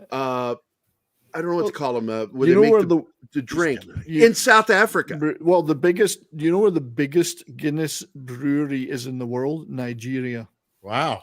Well, that's the one I'm talking about. We got a lot to drink about. Come And they on. use I used to work for Guinness, the company, for many years. Guinness United Distillers. So you get a discount. Discount never used to pay. Never mind get a discount. We had a bar in every office, literally a bar with a barman. in I'm not every surprised. office. And you could go up and What wherever happened you with go. Guinness? Why did they drop the alcohol content? Oh, I have no idea about that, mate. Because it used to be 11%, now it's globally like 5.4 kind of standardization, I guess. I don't know. Because I miss that. Because like you would get a pint of Guinness, and you can get hammered on a pint. Yeah, but there was an enormous brewery in London, St James Brewery in London, and then that closed not so long ago. There's still the one in Dublin. I used to go to Dublin to work a lot in the brewery because I was working for the company. So it was a hard life. It was tough. Things were tough then, you know. Yeah, but the one thing I want to point out again, going back to Guinness, what the hell was that? Was that some sort of really bad effects? Guinness in Nigeria makes it with sorghum. Yes, And yeah, it tastes sorghum is big completely in different. Africa. Yeah, Yeah, it's completely. It's still you can. It's still actually taste one of the main grains in the world that's consumed. That sorghum is probably more sorghum than. I wheat am consumed. surprised that they just didn't start putting it in Guinness in Ireland. Well, they like to drain the main. Oh my 'Cause- god. Yeah. We got 4 minutes, by the way. Oh, we almost out of time. I'll have to do an entire show about booze then, if that's okay with. Oh, Brian. Bill. I've got That's okay Guinness with Bill. if you want me to join. I've always got Guinness. Yeah, but yeah, just talking about drink is it's interesting. It's an interesting subject, whether you drink or not. I think you should have an all Guinness show. We could do that. I could drag out some of my memorabilia from the days with the company. A German. What is your favorite? See I that? don't want to call can it we a make Bill? Pilsner. Can we make Bill large? Would you? Yeah, we'll So make I it can large. see Hold that. on. Make him Yeah. big. Make Bill bigger. Yeah, there you Hold go. on. This is my favorite right here. Franziskaner, German. Oh yeah. Oh right, yeah, good one, yeah. That is awesome. I got to tell you, there's a Belgian one I like called Fat Tire Ale. Oh yeah, I've heard of that. Yeah. Love your T-shirt, Bill. My can't drink preferred anything with drink, hops. Skull Splitter, is absolutely one of the best outside of Guinness from Scotland. It's a stout, isn't it? I think it's a stout. Yeah, I'm not a big. To be honest, even though I work for Guinness, I'm not a huge fan of stout. I never was. Well, the I stout, yeah, I know. like Draft is the good one. in Draft fact, is the good one. Heresy, but I liked Kilkenny better than I did Guinness. But that was. Well, there's a difference between drinking the stout and drinking the draft. The draft version of Guinness is much better, and Yeah. it's stored with the CO2 cartridges, so it actually tastes right. When you drink Guinness stout out of the brown bottle, it's like. bleh. And to think, this is Saturday morning fun time. You know, they used to recommend. Well, it's fun. Are we having fun? Have we got time? Have we got a few seconds? Because when I was a kid and before, they used to recommend, doctors in Britain used to recommend that pregnant mothers drank a bottle of stout a day because it was good for them and good for the kids. So there you go. Hell That yeah. explains a lot. And before we do it, let me get through the list of all of our audience. Penny, Anima Confusa, love of my life, Christian DeLorme, Boosh McFadden, Alex Moore, Pat S., Joseph Dredd, and Martin loves Bush so much he mentioned him twice. Boosh McFadden, Jordy Lyons, Dragon Ruse, Veritax, Small Time Republic, Real Wade Nation Gaming, the Peter Vickman fan site, Genghis Khan, Awesome One, Pop Goes the World, Keely Chow, Shinatsky, E. Clay Thomason, Cavatino Calverman Che, Tiki of Doom, Monka Jeebus, thank you, come again, Andy Morrow, and File 13 and War Monkeys. We had 2 monkeys in the house. It was a house of monkeys today. Love you guys. Veritex, Thanks so much, man. And Penny. Bill, fuck it. Let's kill this show. Cavatini.